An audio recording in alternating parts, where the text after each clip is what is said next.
Olá, sejam muito bem-vindas e muito bem-vindos a mais um episódio do Bitites de Ouro. Uma conversa que se pretende leve, simples, tranquila, com pessoas que, isso mesmo, valem ouro e são também elas muito importantes para mim.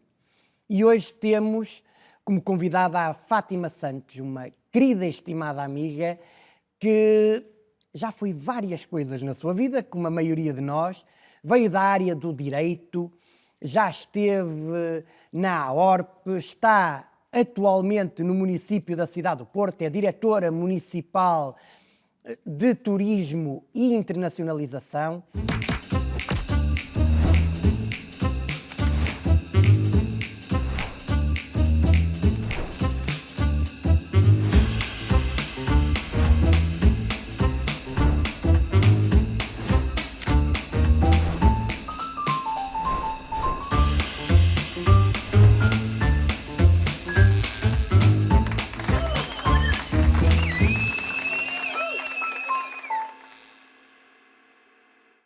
E, portanto, é um gosto muito grande receber-te aqui, Fátima. Muito obrigado por teres vindo ao nosso podcast. E eu vou começar por uma coisa que, para mim, sempre me intrigou relativamente a ti. Tu és, das minhas amigas todas, eras a mais reservada das minhas amigas, a mais discreta, a que passava a partida de forma mais despercebida. Eu achava isso fascinante. Achava-te, acho, uma pessoa particularmente interessante, mas fascinava-me como é que tu ficavas sempre ali no background, sempre na retaguarda, e o que é que estava a faltar para que tu desses o salto e rebentasses literalmente com tudo, que é aquilo que tu acabaste por fazer. Tu és uma mulher empoderada, és um exemplo, eu uso-te muitas vezes como exemplo para muitas miúdas e para muitas mulheres que querem dar o salto e que querem fazer muita coisa. És uma mulher do mundo, és uma cidadã do mundo, falas com gente de todos os países. O que é que aconteceu para que aquela joinha riquinha que era ali, estás a ver, estava sempre no background, desse um salto muito grande e se tornasse na profissionalona que tu hoje és? Oh, meu Deus. Bem, antes de mais, obrigada por me teres trazido aqui. É mesmo, é surpreendente eu estar aqui e se calhar isso vai ao encontro daquilo que tu dizes que eu sou. Não estou segura que seja isso tudo, não me levo tão a sério, mas nada, não sei.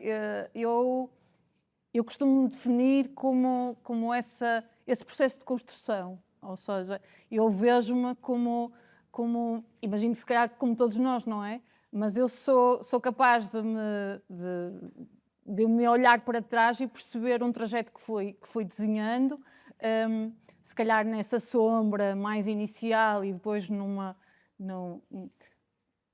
virar mais de abertura para o mundo, mas encaro-me como camadas, ou seja, eu sou uma construção de camadas, vou-me olhando sempre assim e pronto, e depois tenho aqui processos de ambição internos e ferramentas que fui criando ao longo dos tempos que me trazem aqui até hoje, mas seguramente não me vejo com esse Não olhar. querias fazer isso em causa própria, como é óbvio.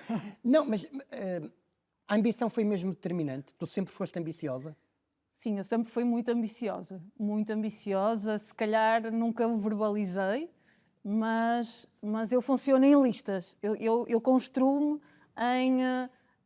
todos os dias, ou seja, eu construo em tarefas, o que é que eu vou fazer, o que é que eu gosto, e provavelmente naquilo que eu me desenhei para mim, para a minha vida, também eu me fui pondo em listas, e mais ou menos mal ou bem, não é? Com muita sorte, e acredito que sim, muito vento a favor, eu fui-me construindo e fui ganhando aqui algumas conquistas, algumas taças que, ao olhar dos outros, mas sobretudo ao meu olhar, que me vou, no fundo, realizando a par e passo. Eu não tenho dúvida que, independentemente da área em que tu vieres a estar do ponto de vista profissional, tu vais atingir sucesso. Eu percebo o foco que tu tens, eu percebo claramente a intensidade que tu colocas em tudo o que fazes, o grau de compromisso que tu tens com todas as tarefas que tu desenvolves, e eu isso percebo. A minha questão é, e a área do direito era uma área de paixão? Não era, de facto. sei lá, agora olhar para trás, eu percebo que eu fui, ou seja, eu construí-me no que eu achava que era o que as pessoas esperavam de mim. O padrão de certinho.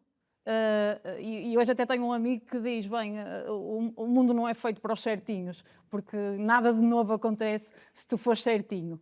E eu agora até concordo com isso, mas na verdade o direito era um caminho, lá está, muito certo, muito seguro, muito validação. Se calhar os meus pais nunca disseram para eu ir para direito, mas eu achava que se eu fosse para direito os meus pais iriam validar. E eu era a boa aluna, eu era a que nunca faltava, eu era a que nunca errava. Então eu era o certo, não é? É uma verdadeira seca, tu Que é tens uma noção disso. seca, que é horrível. Eu brinco sempre agora Quando é que tiraste a tua primeira negativa? Exatamente, eu ia dizer isso, porque eu brinco com o meu filho tem 12 anos a fazer 13, é um certinho também rebelde, até tenho medo de ter-lhe deixado esse padrão nele, mas eu tenho com ele uma aposta em permanência que diz, pá, no dia que me trouxeste a tua primeira negativa, eu dou-te um prémio. E todos os meus amigos dizem, pá, Fátima, não podes fazer isso é estúpido. Não, não é, porque a minha primeira negativa foi no segundo ano da faculdade, a Direitos Reais. Credo.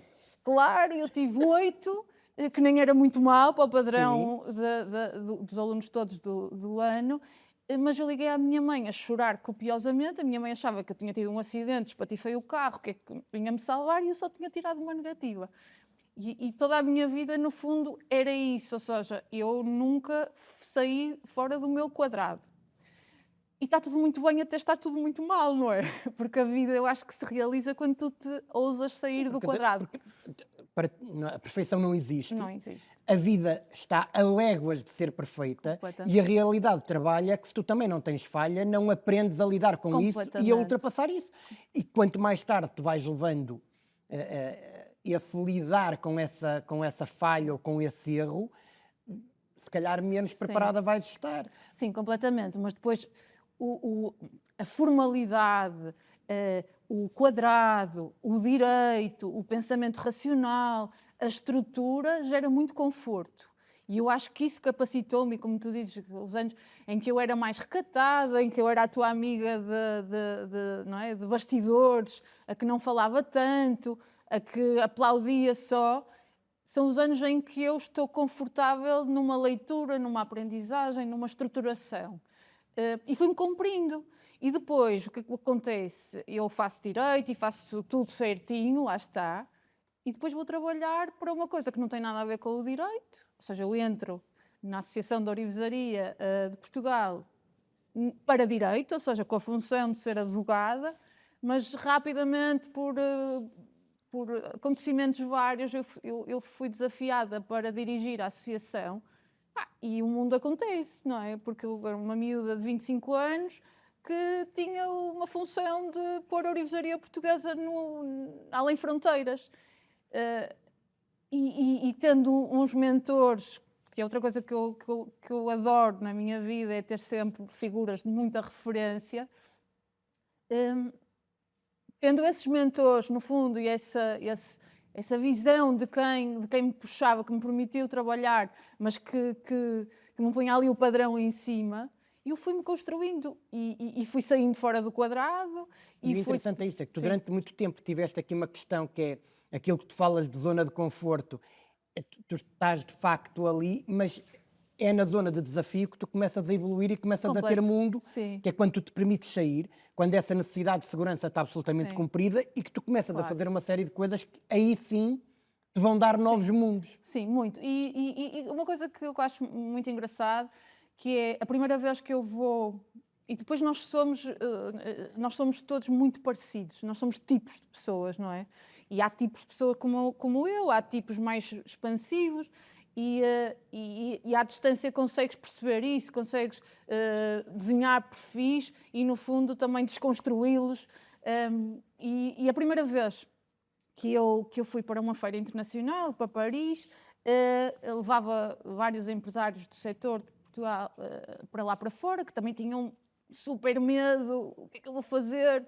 Eram reis em Portugal, mas passavam a fronteira e, meu Deus... E passavam anos a dizer, não, nós não precisamos de ir para lá para fora fazer nada. Basicamente eles precisavam, só que tinham medo do efeito ir, tal como eu tinha. E tinha uma amiga que a Francisca, espanhola, que desenvolveu este projeto comigo, fazia toda a parte de estratégia de candidaturas e que foi comigo nessa viagem, e ela falava espanhol, francês, falava tudo.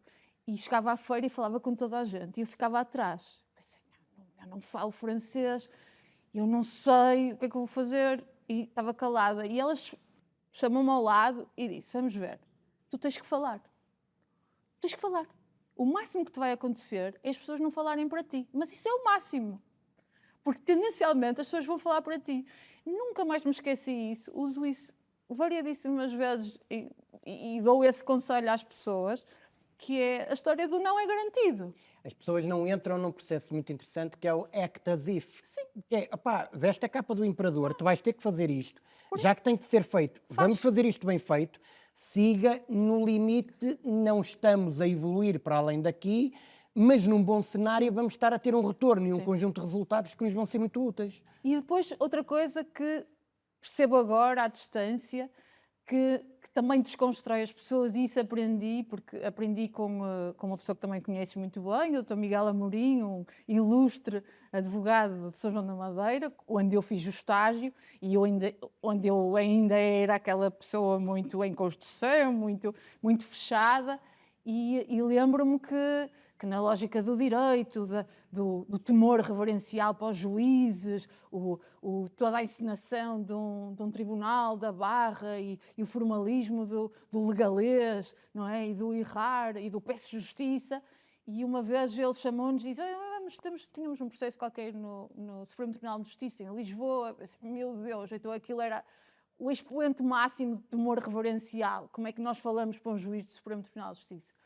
E ele sentou no carro, olhou para trás e disse, era eu e outra colega, e ele disse, minhas meninas, isto não há nada que saber.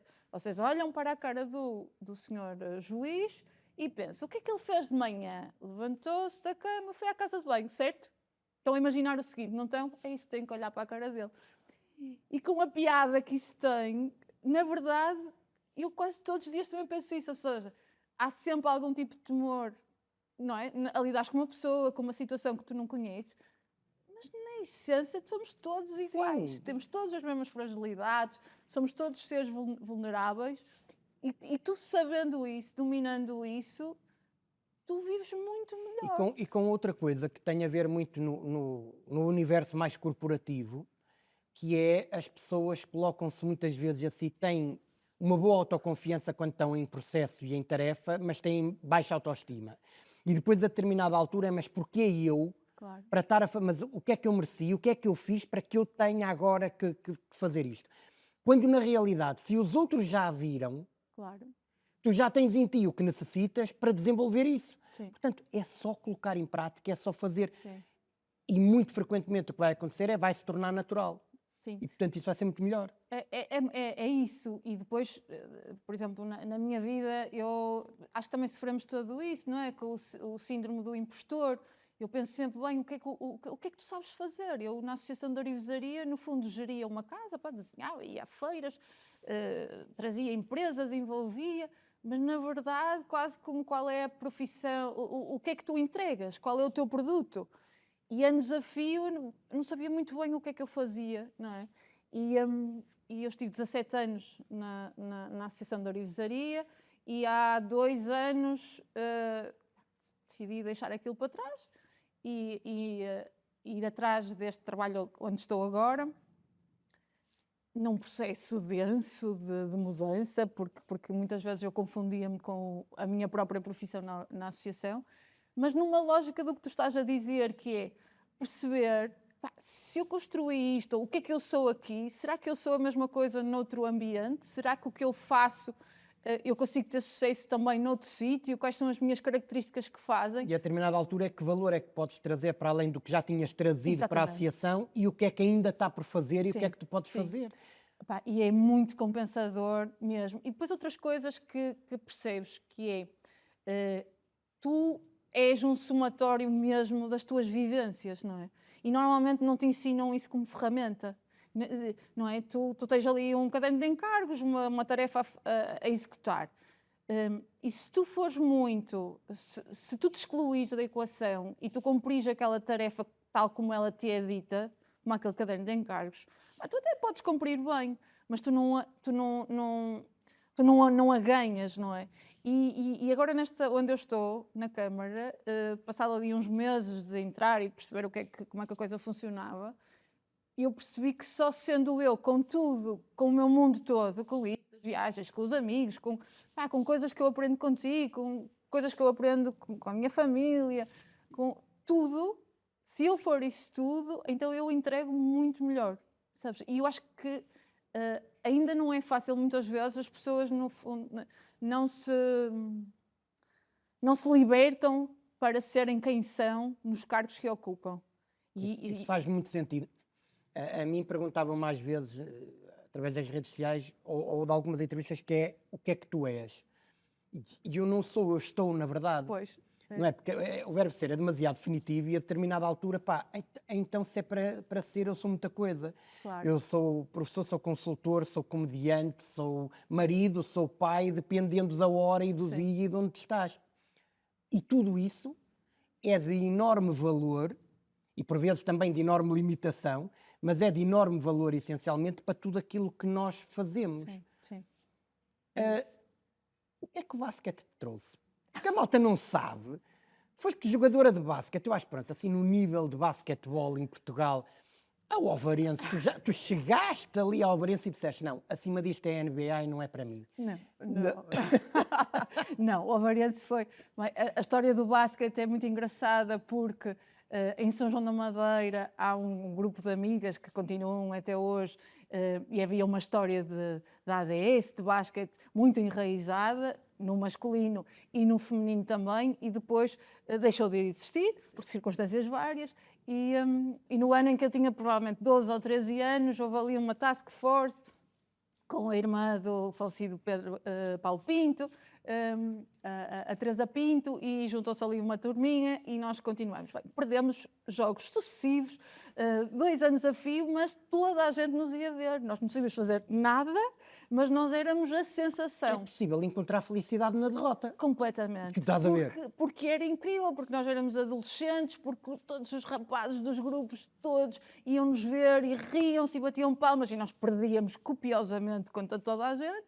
Depois fomos ganhando, assim, mais para a frente, um bocadito. Uma ou duas de nós teve muito sucesso, a nossa amiga comum, a Rita Veloso.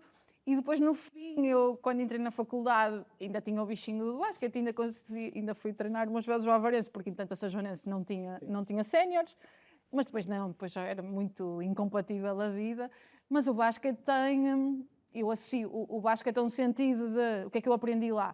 Aprendi o sentido do desporto, lugares comuns que te vou dizer, mas coisas muito importantes que agora penso, que é o à vontade de estar nua com um grupo de mulheres, Sim.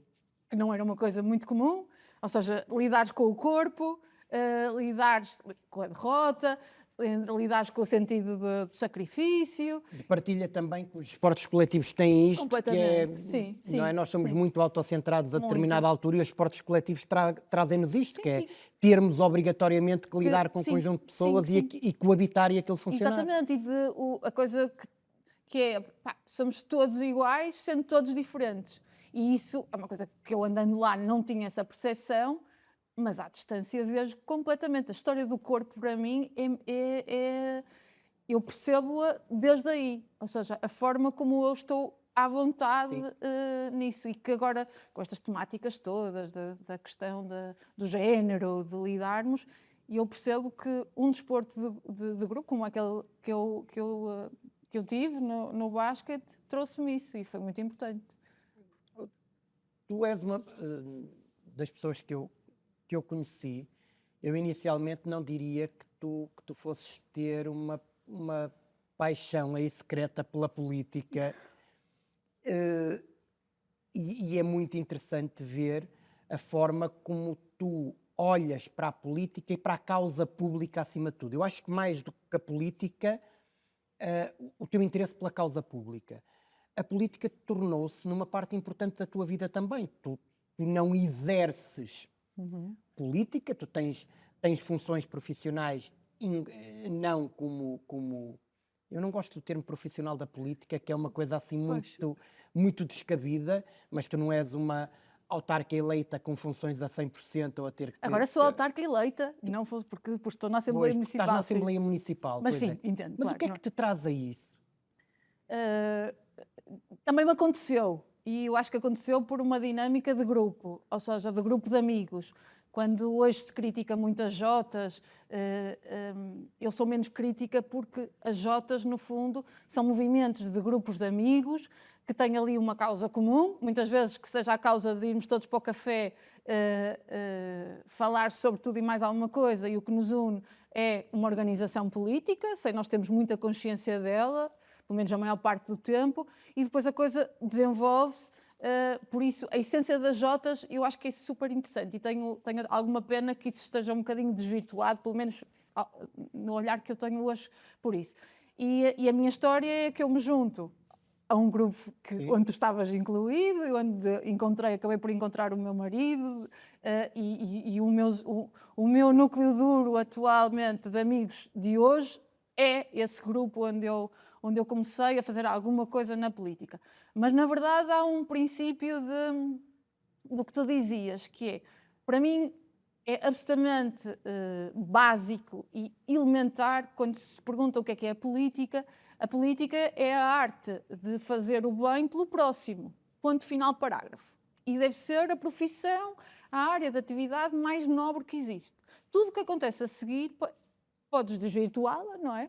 E tudo que assistimos hoje em dia, mas de vez em quando convém pôr a mão na consciência e dizer a política é isto.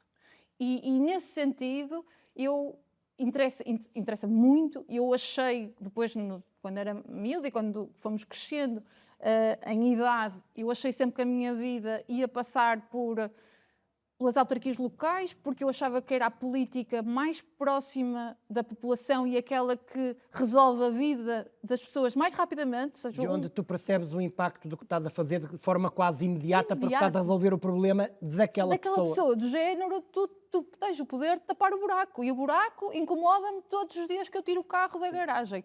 E isso eu achava que ia estar sempre aí muito ligado, e quando acabei a faculdade, fiz pós-graduações de Direito às autarquias locais, andei sempre ali a achar que a coisa ia acontecer. Depois a vida foi-me atirando para outros lados, mas eu pisquei sempre o olho, andei sempre mais ou menos envolvida na política, por esta via. Estive em várias listas na cidade onde vivemos, em São João da Madeira, e atualmente sou deputada da Assembleia Municipal, com uma atividade menos intensa do que aquela que se calhar que eu deveria ter, com alguns desamores pelo meio, algumas revoltas, algumas muito crítica, mas ainda assim eu acho que o campo da política é aquele que me dá gozo todos os dias. Adoro discutir com política. Agora, nas funções que ocupo, estou muito perto, eu ocupo funções mais numa área técnica, no fundo, de direção técnica de projetos, mas lido muito perto com o universo de político, no fundo, com o executivo político, e tenho algumas dores e alguns amargos de boca, precisamente por esse jogo que não é tanto a política. Porque eu acho que, sabes uma coisa, eu acho que o facto de nós termos carreiras que nunca foram alicerçadas na política faz com que esta isenção de pensamento nos traga um dissabor muito grande, porque por um lado não estamos infectados com aquilo, isso. Mas por outro, esta equidistância mostra-nos aquilo que não nos agrada. É isso, é muito isso.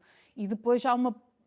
sim, eu muitas vezes sinto, às vezes digo em casa, que eu sinto-me meio esquizofrénica, porque é uma lógica de amor-ódio, não é? Porque adoro a política, porque sei do poder que se têm os políticos, o quão pode ser feito, e depois sei toda a podridão associada a isso. E que é um desencantamento total. Total. Sim, totalmente. E o que é que... um projeto teu pode ser desconstruído por uma birra de bastidores que nada tem a ver com o interesse de quem nós protegemos. E eu sei que faz parte do jogo, sei que se calhar não posso ser tão romântica e tão idealista, mas na essência posso. E sim, vivo muito nessa dialética de amor-ódio. À segunda, terça e quarta gostava de me envolver mais na política. À quinta, sexta e sábado não quero ir para casa desenhar e não quero ter nada a ver com isto. sim, acho que ainda é uma coisa, por exemplo, que na minha vida ainda não estou tranquila. Estou tranquila em muitas outras coisas, nessa não estou, que é que lugar é que eu vou desempenhar a seguir, porque gosto muito da política, gosto muito no potencial que ele tem, de fazeres acontecer, de fazeres a diferença, de lutar por uma reputação melhor para os políticos, contra o sistema que é, em vez de bateres nos políticos atuais, dar-lhes tempo para eles construírem. Atualmente, isto é uma máquina de triturar pessoas que nós não temos tempo de perceber se aqueles políticos vão ser bons. Porquê é que nós gostamos de políticos lá de trás da história? Porque eles tinham tempo para nós termos história e os apreciarmos. Hoje em dia, nós não damos tempo. Se somarmos isso, obviamente, interesses de todos os quadrantes. E a premissa mais errada, que é nem vai pelos valores nem pela ideologia, é o não estás comigo, estás contra mim. Sim, e, portanto, ponto. sim. Não E é? depois outra questão que para mim é essencial e que pouca gente fala, e eu vou usar aqui este teu espaço para isso, que é a lógica de retribuição. Sendo a política esta nobreza, no fundo, e que interfere com tudo no mundo, em particular em Portugal, é uma retribuição péssima, é uma profissão que não é digna atualmente, ou seja, é mal paga. E hoje em dia, então, com a história de hoje tu és aquilo e amanhã a tua vida está destruída porque mandei uns bitites para os jornais e para as redes sociais, então está a anos-luz daqui a nada em Portugal. Alguma coisa tem que acontecer, porque senão nós não vamos ter ninguém na política, ou vamos ter cada vez pessoas piores. Tu Isso é muito destróis de frustrante. repente um podcast. Pronto, Tu destróis um desculpa. podcast. Disseste assim, de repente mandamos uns bitites, que é exatamente o que nós fazemos exato. aqui. Nós Mandar estamos aqui bitites. para mandar literalmente Pronto, bitites, pode-se guardar sem assim. estarmos presos a rigorosamente Não, nada. mas é isso. Então o bitite deste, se eu me permites alguma coisa, é os políticos em Portugal têm que ganhar mais dinheiro. Ponto. E E isso, sermos muito mais exigentes com aquilo que é a missão, o completamente. compromisso e o trabalho que eles têm que executar. Completamente. Ou dizes-me Ou onde seja, é que é? temos todos que ser mais políticos, temos todos que o meu filho tenha a aposta de, se tiver uma negativa, tenha um prémio, e tem todos os dias uma dose de discussão, no fundo, de mundo e de política, que ele, ou sim, vai falar de política. E eu acho que essa é uma função da sociedade. Se formos todos muito mais interessados, muito mais argumentativos, muito mais exigentes, não tem como o país não ser melhor. Sim. Como é que se trabalha a excelência hoje? Pegando nisto, lembrei-me agora, como é que tu achas que se pode trabalhar a excelência hoje, se, por exemplo, do ponto de vista pedagógico, os ministérios da educação acabaram com a nota de excelente, hoje ninguém pode ser mais do que muito bom. E, por exemplo, numa avaliação de professores,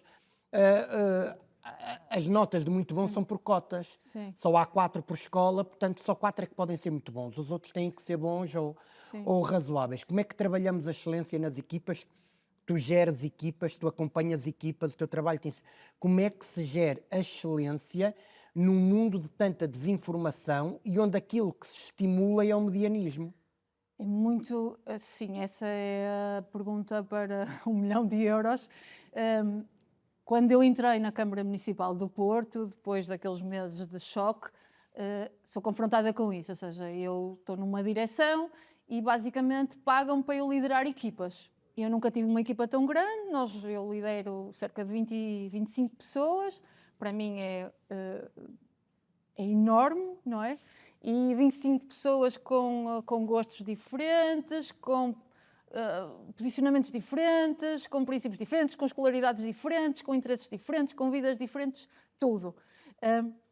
E depois vestidos numa camisa de forças, que são as regras da função pública. A burocracia da função Exatamente. pública. Isso limita-te? Limita, muitíssimo, isso limita, ou seja, quem vem do privado e entra no público com esta bondade, eu vou fazer diferente, eu venho aqui muito open-minded, eu vou, e das duas uma, primeiro tu tens que perceber o sistema, e tens que escolher as tuas batalhas, e tens que perceber o que é que no teu tempo de atuação tu consegues fazer, à medida do perfil que tu és.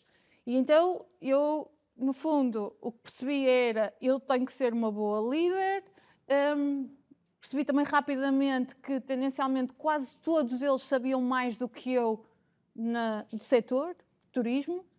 Eu tinha chegado, tinha umas percepções, era ótima a fazer turismo. A estruturar turismo, menos bom. Mas também percebi que, rapidamente, eu era boa com pessoas. E eu percebia que se calhar, no meu ecossistema do meu departamento, eu conseguia gerir pessoas diferentes com métodos diferentes e sacar mais ou menos o melhor que cada um tinha deles. E eu acho que é isso, voltando à tua pergunta.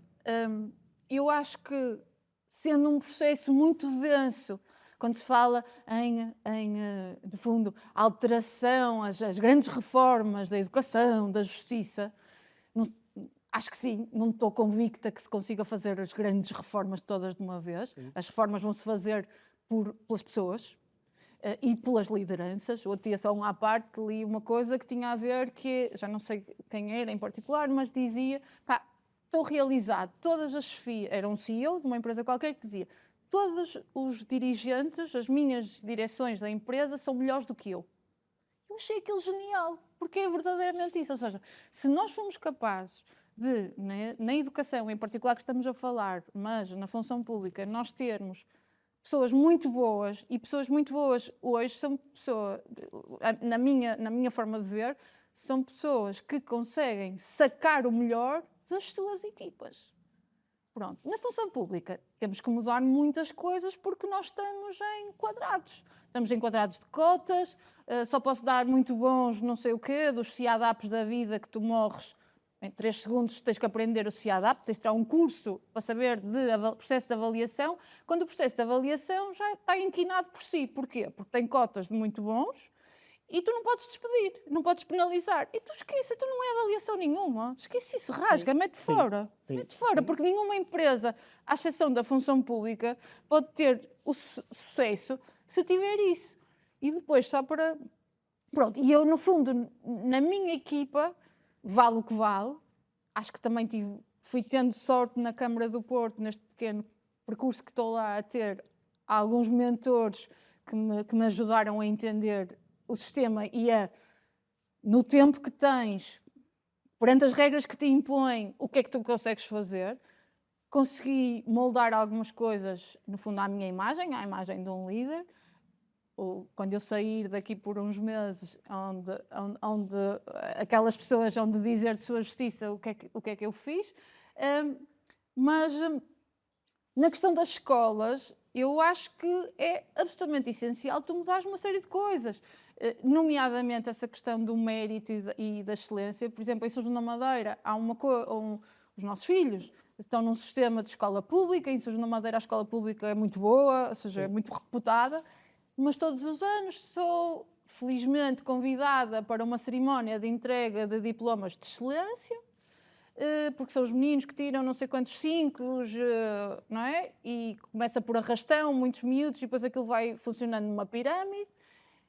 E eu vivo também outra vez na esquizofrenia, que é, eu quero que o João esteja sempre nessas cerimónias, mas quando eu chego a essas cerimónias, eu morro, porque o que é que estás ali a fazer? Estás a deixar miúdos para trás que não tiraram 9 5, e se calhar são ótimos em música e aquilo não tem música. Ou estão chateados para gostar de matemática, quando o puto é incrível, é línguas. E porque, mais uma vez, vai elencar no que estavas a dizer agora há pouco, que é não se dá o tempo, tal como não se dá o tempo aos políticos para, começa por não se dar o tempo aos miúdos. Claro. O meu caso é que eu, de facto, tinha tudo para ter sido um produto falhado. Eu fiz 7º, 7º, 8º, 8º e só depois é que nunca mais chumbei. Se não houvesse a paciência de aguentar, encontrar um rumo, estabilizar e fazer, provavelmente não tinha feito uma parte curricular depois do doutoramento com uma nota absolutamente incrível. Sim. Portanto, à partida, nós temos recursos. Tu tens, quer dizer, é relativamente simples, eu parece, só que tu tens que, muitas vezes eu digo isto, mesmo à minha equipa, tu estás na roda do rato e tu estás a andar. E percebes? E se tu não tiveres uma capacidade grande de parar a roda, porque é muito mais fácil a roda do rato andar. Sim. Não é que tu paras a roda e fazeres diferente. E fazer diferente, tu vais ter toda a resistência das rodas a andarem. No setor onde eu estou a trabalhar é exatamente a mesma coisa. Quer dizer, estamos a falar de turismo e que era a coisa mais deslumbrante até à pandemia. Depois da pandemia ficamos ali todos meias baratas tontas e agora o turismo é o monstro, não é? E nem antes era o incrível, nem agora é o monstro, não é? Só que tu tens que ter tempo, no fundo, para desenhar a estratégia e para convencer o setor e a população dessa estratégia, dessa visão. E lá está. Isto é tudo tão rápido e tão opinativo e tão toda a gente ocupa o espaço, tem uma palavra a dizer, um espaço de opinião, que, calma. Há uma coisa que eu gosto muito também na política, que é muito discutida agora, que é o Bloco Central. Mas desapareceu o Bloco Central.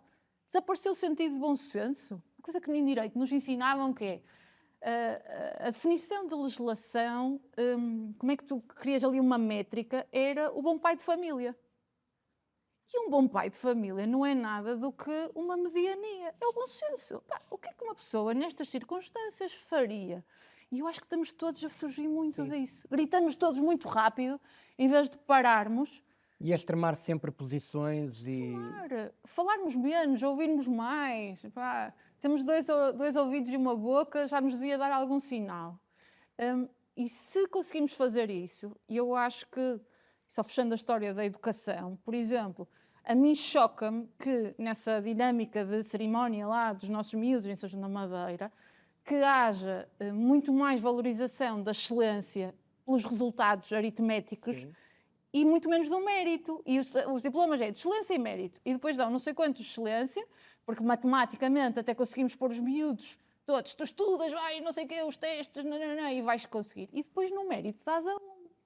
Quando devíamos estar todos a olhar para o mérito. E o que é o mérito? É o menino que abre a porta, ou outro. É o menino que vai ver se aquele está sozinho e vai buscá-lo. Que são as competências emocionais. Que é o que andamos todos a precisar. E isso ensina-se, mas não é valorizado. Quer na escola, quer depois nas estruturas empresariais. No mundo que está completamente em ebulição, em transformação a uma velocidade absolutamente vertiginosa, e leva-me para outra área que eu gostava de ter aqui a tua opinião, que é, nós estamos num sítio lindíssimo. Aliás, nós neste momento as pessoas já perceberam que nós estamos no Japão. Completamente. Portanto, isto é o podcast mais internacional do planeta. Nós estamos cá no fabuloso World of Discoveries, aqui na cidade do Porto. E nós estamos numa cidade que abriu portas ao turismo, tu tens responsabilidades nisto. E estamos numa entidade, a Douro Azul, que suporta também este podcast e que está sempre alinhada comigo nestas aventuras de estar pelas pessoas e para as pessoas. E é muito importante para nós, para a Douro Azul, para mim, quando trabalho a gestão emocional de equipas, trazer para o discurso atual a questão da multiculturalidade. Isto está-se a verificar não só no turismo, como na gestão diária das pessoas e da importância que isso vai ter para o nosso tecido económico e industrial. Como é que tu vês e o que é que tu achas que tem que ser feito para que haja um equilíbrio também na multiculturalidade? E o equilíbrio não é propriamente no número de pessoas, de se são locais ou se são estrangeiros, não é nessa métrica. É como é que equilibramos expectativas, gestão, ansiedade, como é que gerimos essas pessoas? É difícil e essa pergunta eu acho que vai valer aí muitas teses de doutoramento a muita gente, mas o que é que eu diria?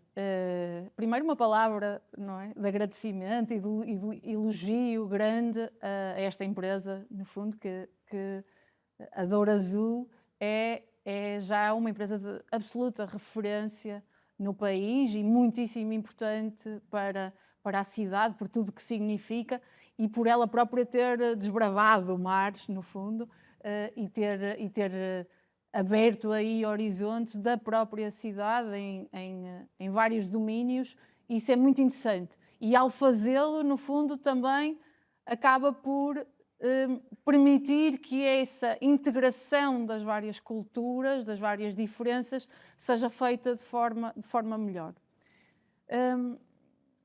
Era o que eu te dizia, em particular na área que que eu tenho alguma responsabilidade, no fundo, e eu sou só uma pessoa na equipa, há aqui uma visão e eu chamo muito...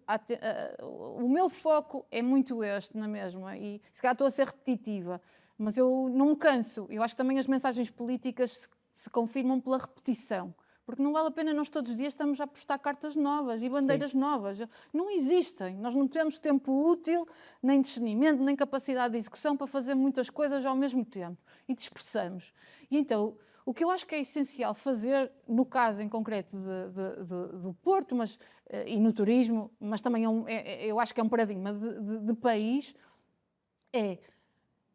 há que desenhar estratégia, há que pensar, há que ler o estado da arte. E eu bem sei que as coisas mudam muito rápido, certo? E nós temos que muitas vezes até ser reativos a isso.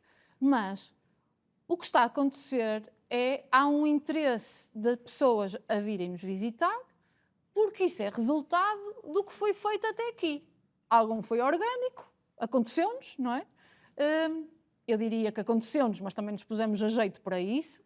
E ficamos todos muito deslumbrados de repente o país ser o tesouro descoberto, o Porto, não é? O que é que nós somos? Lembrem, há 15 anos o Porto era anos-luz disso. Nós cá tínhamos medo de ir à cidade e nós estamos no Porto desde sempre. E agora aconteceu-nos. E as pessoas entram.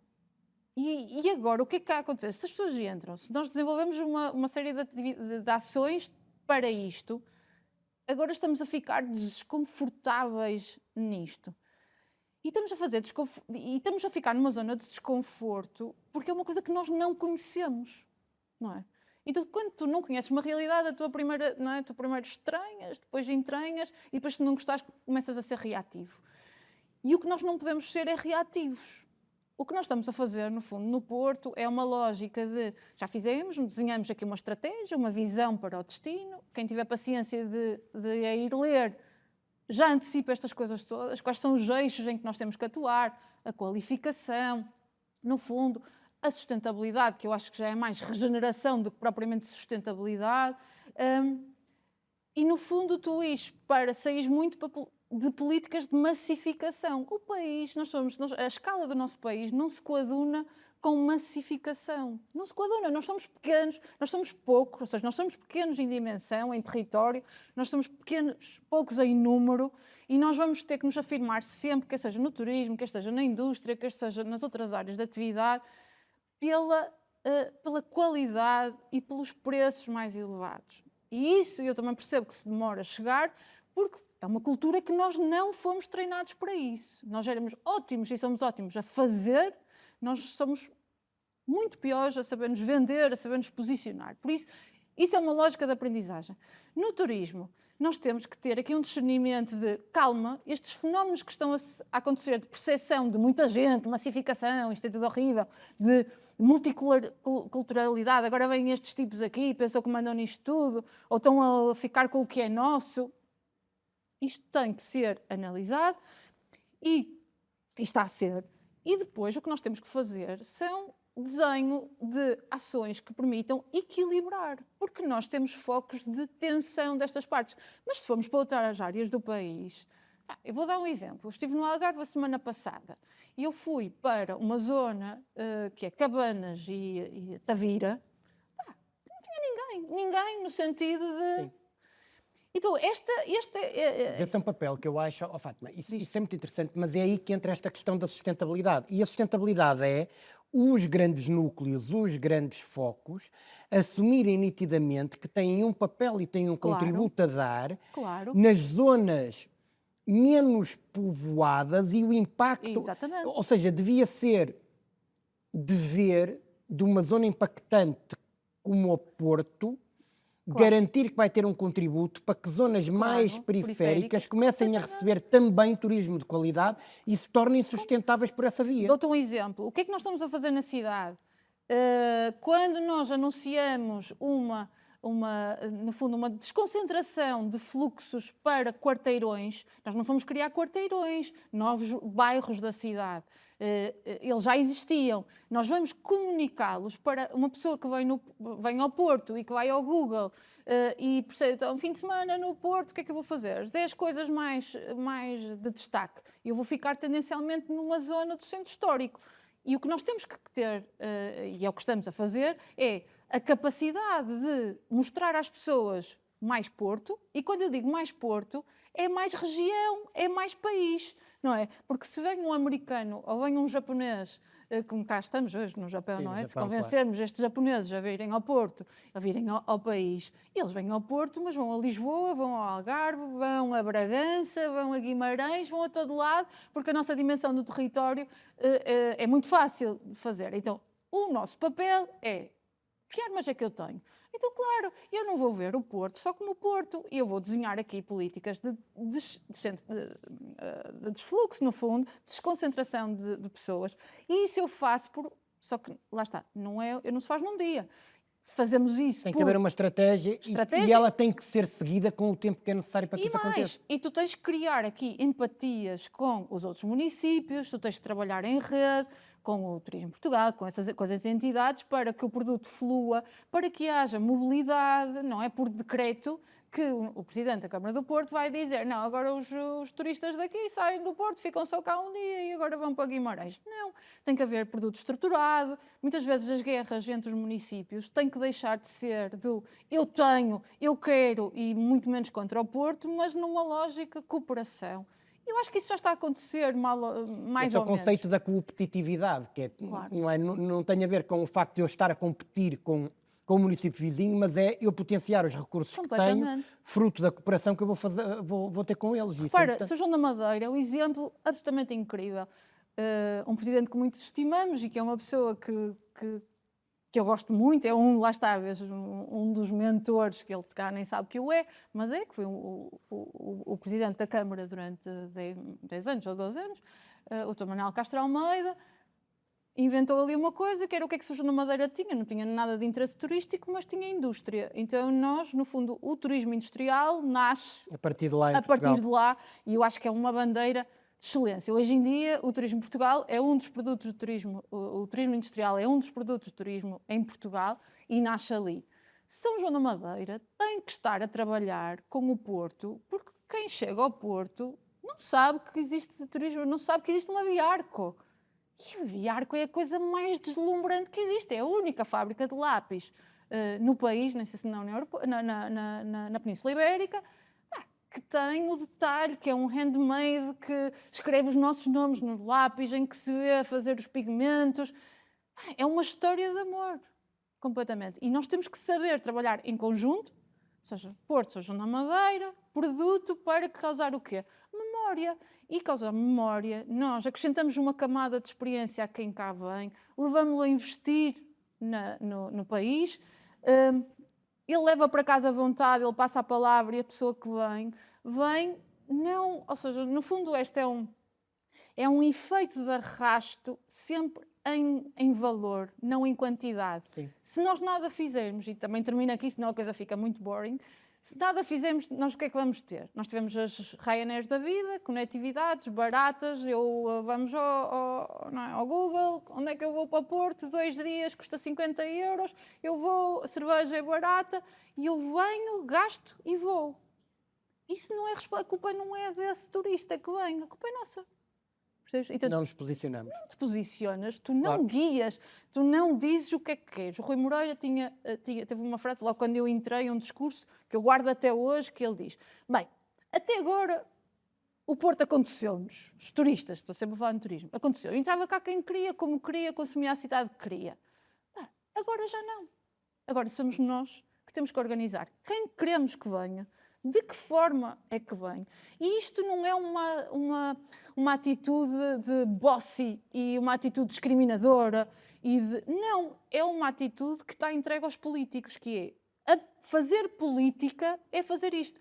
Um político na cidade do Porto tem o dever de regular a sua cidade. E isso vai incomodar alguns, claro, vai incomodar. Mas ao político cabe ter a visão de futuro, para o melhor para a comunidade. E eu acho que é o que está a faltar agora. Acho que estão a ser dados alguns passos, acho que este governo promete alguma coisa nesse sentido, mas é muito importante, e voltando aqui à empresa que temos, por exemplo, a Douro Azul, está em estruturas diretivas de setor e desempenha um papel muito relevante porque, lá está, porque já tem uma E estrutura o seu impacto não se capaz de... esgota no local da sua sede, tem Exatamente. impacto na região norte toda do país, Completamente. como é óbvio. Levar barcos e despoltar o desenvolvimento do enoturismo é um ativo incrível para o país e é muito importante nós termos este mecanismo. A questão da agilidade de ter equipas mais multifacetadas, que dominem línguas, que dominem a experiência e depois todo o efeito que a própria empresa, por exemplo, agrada-me muito que a Douro Azul apadrinhe neste projeto, porque significa que já são muito mais do que querer pôr um logo numa, não é? Sim. Num painel ou no que quer que seja. É perceber, É a humanização da marca, não é? exatamente, é perceber onde é que estão as pessoas, as diferentes comunidades, quem é que estão a ouvir, como é que se estão a definir. Isso é muito interessante, no fundo, porque a Douro Azul a estar contigo vai estar ao lado deste processo todo de pensamento. Sim. Percebes? Isso é muitíssimo interessante e eu acho que estamos a fazer um bom trabalho nesse Sim. aspecto. Olha, agora estamos aqui quase no final do episódio de hoje e eu tenho aqui 3 ou 4 perguntas simples, As piores. daquelas, são as piores, não é? São as piores. Aquelas que perguntam assim, não, sei, não, é mesmo, são simples, são muito ligeiras e portanto podes mandar bitites sobre isso à vontade também e eu vou começar a... Pá, que importância é que tem para ti uma coisa que temos aqui no cenário linda que são as flores? Opa, eu vou-te dizer, o meu sonho, e quem me é mais próximo sabe disso, e peço desculpa porque eu uso sempre muitas palavras para dizer coisas que às vezes são simples. Sim. O meu sonho era ter uma florista, e uma florista que era um bocadinho de café, eu não queria servir muito, era só um café e um bolo. Sim. E flores. E flores. E podia ter algumas revistas. E eu digo sempre isto, eu acho que um dia ainda vou ter isso. Por isso as flores são o meu lugar seguro, ou seja, se me perguntares um dia perfeito para mim, é o sábado de manhã em que eu acordo, vou tomar um pequeno almoço, vou ao mercado buscar flores, ponho todas as jarras com flores. Vês as revistinhas todas que tens que ver, lês o teu livrinho. Exatamente, ouço o meu podcast, a minha música, mas sim, flores sim, O Douro.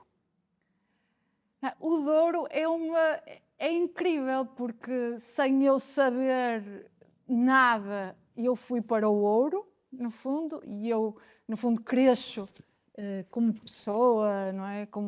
Eu tive 17 anos na Associação de Ourivesaria e o ouro estava sempre aos meus pés, literalmente, porque a associação tem sede aqui no Bonfim, com o rio a ver-se. Depois trabalhei muito com Gondomar, onde está a matriz também do setor.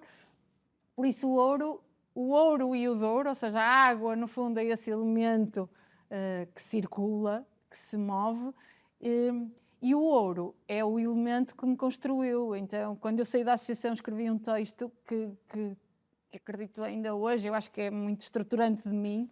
O ouro tem em si, é um metal que tem em si todas as características que eu associo ao elogio, que é, ele tem, no fundo ele tem o brilho, não é?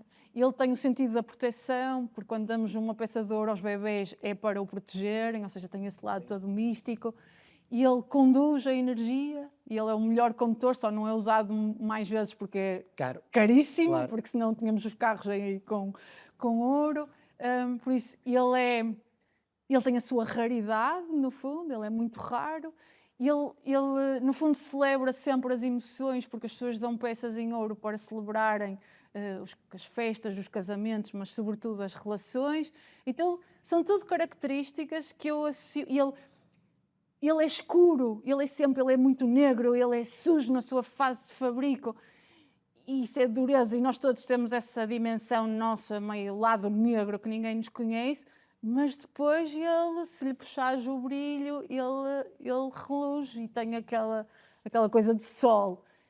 E eu acho que é incrível. Então, eu nem sei, no livro que alguém escrevesse de mim, ou que eu própria possa escrever de mim, o ouro vai lá estar, o ouro misturado com o Douro, são a minha construção. Eu estou encantado com esta tua resposta, de tal maneira que não me apetece fazer mais nenhuma, que é Senão vai quem termina estragar.